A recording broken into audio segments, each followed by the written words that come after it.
Oh, West Ham, what are we going to do with you? We're now 11 wins. 11 wins? That'd be nice. 11 games without a win under David Moyes. We had a couple of games where we turned it around a little bit when we sacked Pellegrini, but now we're fighting for our lives at the bottom of the Premier League table. I don't know what to say, I don't know what to do. It's a very difficult situation. It doesn't seem like Moyes is able to motivate the dressing room, which at this point in the season where we've had a prolonged break, we've got a lot of first team players back, we've got a very strong substitutes bench. Players playing without motivation means we get relegated. The one thing I will say is Antonio looks very lonely up top, looks like he's absolutely shattered by about 20-30 minutes, which is a little bit concerning. But where's Sebastian Haller? No one seems to know. He's just injured. He's had 100 days off. How can you call yourself a professional athlete and be injured? Recently in games, Manuel Lanzini has been brought on and been poor. Felipe Anderson started one and was ineffective, and then he come on against Tottenham yesterday and again ineffective. He doesn't seem to pass quick enough to all to the right places and doesn't seem to put in a shift or an effort. Pablo Fornals looks like a man who's got the weight of a team on his back, and everyone's looking at him to be the goal scorer. He's fluffed a couple of chances, which you can understand with the way the rest of the team's playing. He's snatching at them. He doesn't look like he's as confident as he should be, and he can be. Big problem comes from our defence. When you don't jump for crosses, you are going to concede every time. Both Wolves' goal were pretty much a mirror of each other. They run down the right wing, cross it in, goal. So that's concerning when you're playing at this level and you don't contest crosses. I don't know where our goals are going to come from. I've not got much hope left for the rest of the season, so it's difficult. I would say maybe we need to look at a new manager, but who do you get? Big Sam's not going to come back. He said that before, not while the current owners are there. Neil Warnock is another one you may look at to try and save us. He's gone to Middlesbrough yesterday, day before, so he's not going to give up that job. A couple of years ago you may have said Tony Pulis, but I can't see it. He's not had the best of luck recently in managerial spells. He had a bit part at Middlesbrough. Chris Hughton, you could say, yeah, good manager, but is he up to the standard of keeping us up? I would say no. So it doesn't leave us with many options. You're then taking a chance on Marco Silva, who has had very mixed results. You're taking a chance on Kovac, who's never managed in the Premier League. So I feel like we're going to get relegated this season. I can't see us picking up many points. I'd love to say, look, we're going to go out, we're going to beat Chelsea, we're going to beat Aston Villa, we're going to beat Norwich, and we'll be safe. But I just feel like those teams want it more. If we do go down, I've got a feeling the big players that could potentially get some money in, the likes of Haller, Anderson, Declan Rice, Fornals, Diop, are all going to go.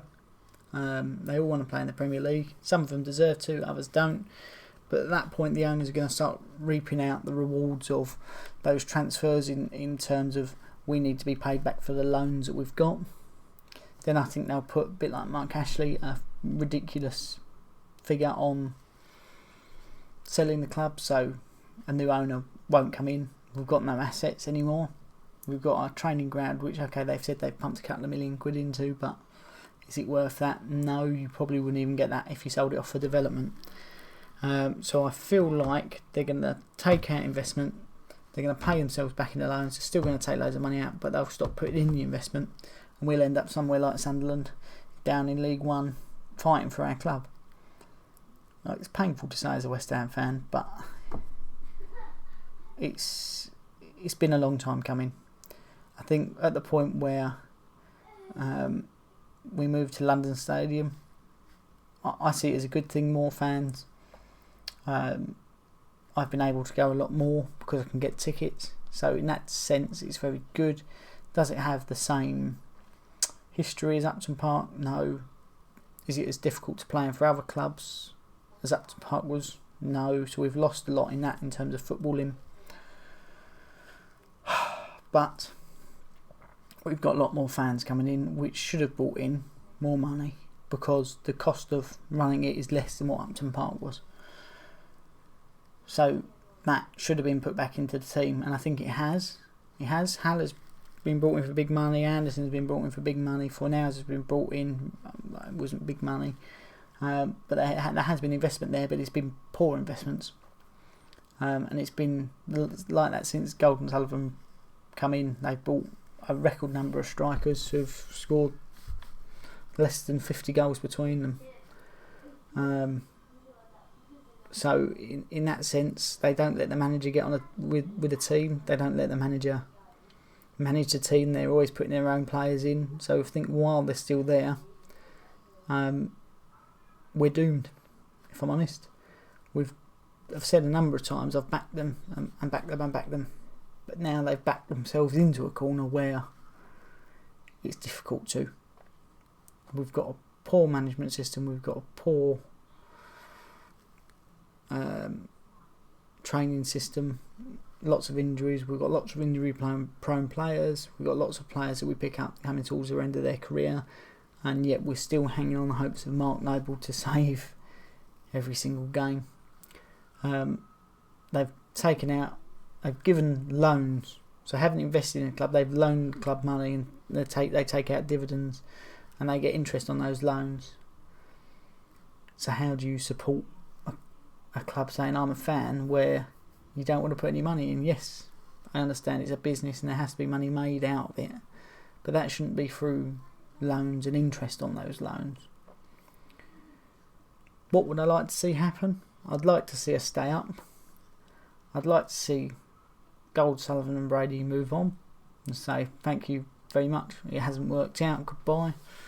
And I'd like to see us taken over by someone who's passionate about football, not necessarily a Saudi billionaire, because I think that will change the club indefinitely, and not necessarily for the better, but someone who will invest money, be positive about it, and make sure the appointments that are being put in are right, and start to make us into a great club that we once was, that's been chipped away out. I liken us to the pyramids. Once they were covered in smooth marble and were looked at in amazement from around the world, but the people around the club have chipped away at that marble to build a city for themselves, as is Cairo, and now they're just left with the sandstone bricks, and it looks a bit ropey. Hopefully we'll have an update soon with a Chelsea game coming up where we can win, and we've got some positive news, and we can start to kickstart the last couple of games of the season on a positive, and we can stay up. Until then, I've been Ian. Like and subscribe. Leave me your comments below what you think should happen. We'll see you soon.